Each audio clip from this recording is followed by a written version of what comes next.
Guardians of the Galaxy Volume 3, despite being loved by the critics and having incredible audience scores and audience reviews, great word of mouth, it still had a very weak opening weekend, coming in under $120 million domestically, $118 million to not even match something like Thor Love and Thunder. It couldn't even match what Guardians of the Galaxy Volume 2 did all the way back in 2017, but everybody knew it was all about the long haul. It was about the legs. Could this thing have a better hold than we've seen from recent MCU movies? And even though I predicted it'd have a sad opening like it did, and that it'd have a better hold than most people expected, I was wrong about how good the hold was. Nobody was really predicting something this good, but Guardians of the Galaxy Volume 3 had an incredible hold, at least, as Variety says, for a superhero movie. Box office, Guardians of the Galaxy Volume 3 stays strong for a superhero movie with $60 million. Disney's Guardians of the Galaxy Volume 3 was victorious again at the domestic box office, adding $60 million in its second weekend of release. Ticket sales dropped by 49% from its debut, marking an impressive hold, at least for a superhero movie. And just kind of put it into perspective, because superhero movies are more event-style things. You kind of have to go out there and see it opening weekend. People don't want spoilers. That's how they've been marketed. One of the reasons it was so shocking when Guardians had such a weak domestic opening, just opening, about $15 million above Ant-Man, not even close to some of the more recent hits we've seen from Disney, or at least what they're calling hits, with Black Panther, Wakanda Forever, Doctor Strange, and even Thor, Love and Thunder. Nevertheless, it can't be ignored.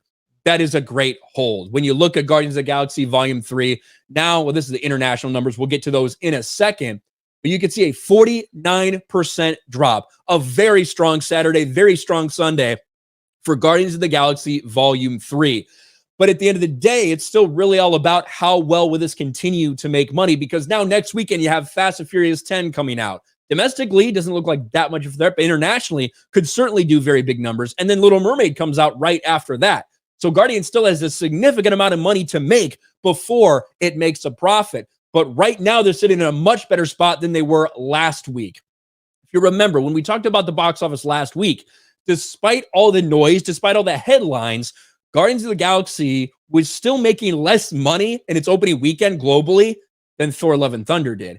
And that's important, because for Thor Love and Thunder, at $760 million, this is the break-even point for Guardians of the Galaxy, with a $250 million budget, with a similar marketing cost to Thor. These are all the things that go into that 750 break-even number when you factor in the cut to the studios that they get from the box office. But with a really good weekend, domestically and internationally, now you can see Guardians of the Galaxy Volume 3 is actually sitting around $520 million worldwide.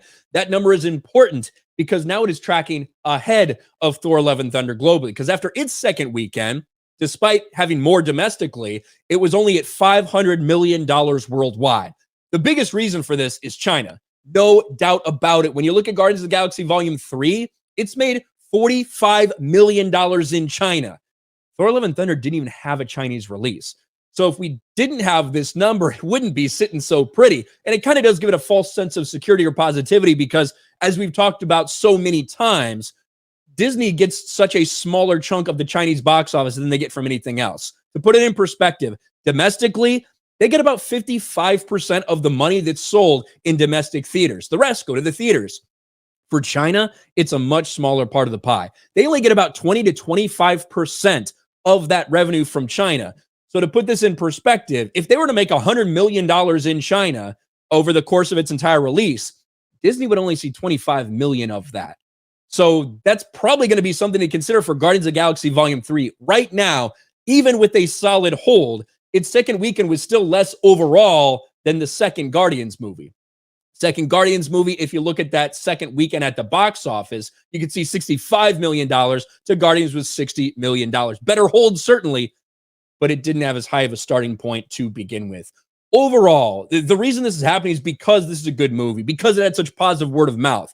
It really is a testament to the damage of the brand that has happened to Marvel over the past several years, that nobody wanted to go out and see it opening weekend. Guardians of the Galaxy Volume 3, James Gunn, Chris Pratt, all these stars saying goodbye to these characters, the last hurrah. And they ended up with a very disappointing opening weekend. Now, word of mouth is good. They had a very nice hold. The third best hold we've seen in the history of the MCU, even though it had a very low opening weekend to contend with. That's impressive. There's no other way around it. Will it continue? It still is a movie that has to make $230 million more throughout the course of its release. Certainly can do that. If I was predicting right now, I say it ends up between $750 and $800 million. If a lot of that is from China, that does need to be taken into account because it might look like it made more than Thor: Love and Thunder on paper, but when you do the box office breakdowns, it might actually bring in less revenue than Thor: Love and Thunder. And that would be sad, at least when you compare it to what their expectations are.